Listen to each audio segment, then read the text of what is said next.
Assalamualaikum warahmatullahi wabarakatuh. Salam dan bahagia, salam guru penggerak. Pada kesempatan kali ini, saya Melita Setiawati, peserta calon guru penggerak angkatan 11 dari Kabupaten Lampung Selatan, akan menyampaikan koneksi antar materi dari modul 1.1 yang sudah saya pelajari, yaitu kesimpulan dan refleksi dari pemikiran Ki Hajar Dewantara. Ki Hajar Dewantara adalah tokoh pendidikan Indonesia yang memegang prinsip-prinsip pendidikan yang inklusif dan humanis. Beberapa pemikiran Ki Hajar Dewantara yang telah saya pelajari meliputi: yang pertama, pendidikan sebagai proses pembebasan. Ki Hajar Dewantara memandang pendidikan sebagai alat untuk membebaskan individu dari ketidaktahuan dan ketidakmampuan, serta sebagai cara untuk membangun karakter moral bangsa. Yang kedua, Tripusat Pendidikan.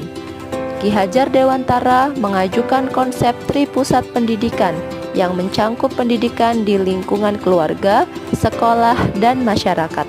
Ketiganya harus bersinergi untuk mencapai tujuan pendidikan yang holistik. Ketiga, konsep Merdeka Belajar. Konsep ini mengedepankan kebebasan dalam proses belajar, memberikan ruang bagi siswa untuk belajar sesuai dengan minat dan bakat mereka, serta mengembangkan kemandirian dalam belajar. Dari pemikiran Ki Hajar Dewantara, saya berpikir bahwa Ki Hajar Dewantara menganut pandangan pendidikan harus bersifat inklusif, mengakui potensi unik setiap anak, dan berfungsi sebagai sarana pembebasan dari keterbelakangan. Dalam pandangan Ki Hajar Dewantara, pendidikan yang inklusif dan berpusat pada siswa adalah kunci untuk mencapai kemerdekaan individu anak dan perkembangan masyarakat yang lebih baik.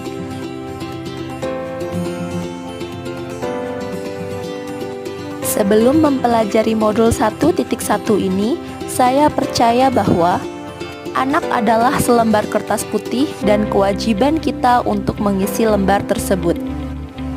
Saya juga meyakini bahwa semua peserta didik mendapat perlakuan yang sama, tidak sesuai dengan karakteristik mereka. Kemudian, pembelajaran berpusat pada guru atau teacher center. Guru di sini masih aktif memberikan ceramah, demonstrasi. Semuanya pembelajaran berasal dari guru. Peserta didik hanya menerima materi. Pembelajaran yang saya terapkan selama ini lebih berfokus pada aspek kognitif saja. Saya akan merasa gagal ketika peserta didik saya tidak mencapai KKM.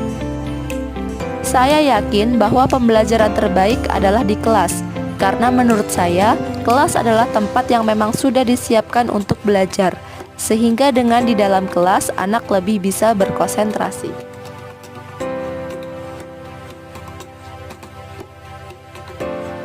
Setelah mempelajari modul 1.1 ini, cara pandang saya terhadap pendidikan berubah, dan kepercayaan saya selama ini terkikis.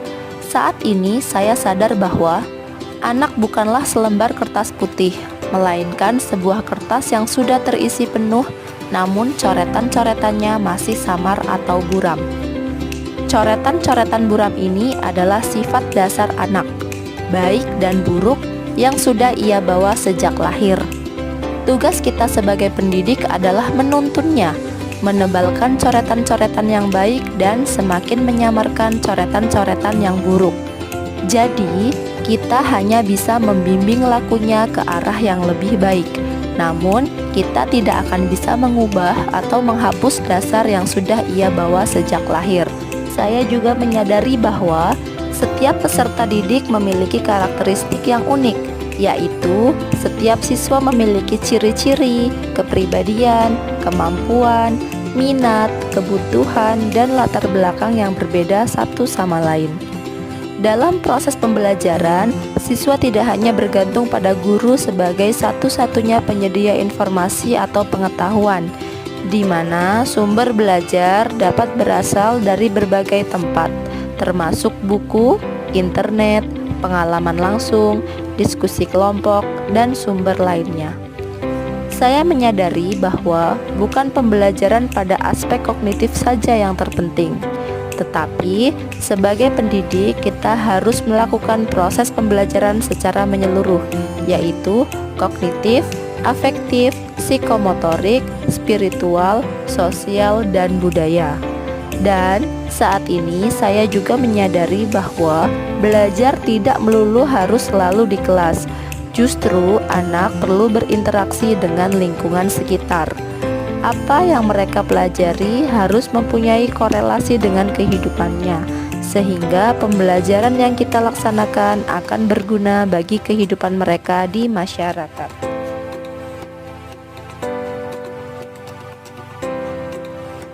Hal yang akan saya lakukan adalah saya akan menerapkan merdeka belajar dalam proses pembelajaran saya.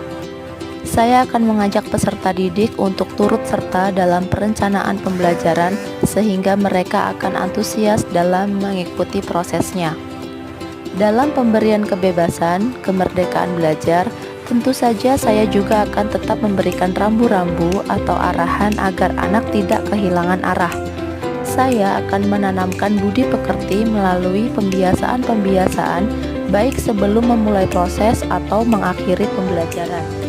Saya juga akan merancang dan menerapkan pembelajaran yang aktif, student center, kolaboratif, yaitu memacu rasa kerjasama antar peserta didik, variatif, tidak membosankan, dan juga kreatif.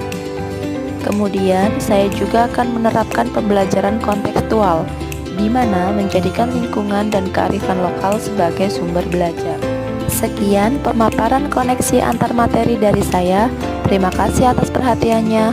Wassalamualaikum warahmatullahi wabarakatuh. Semangat tergerak, bergerak, dan menggerakkan.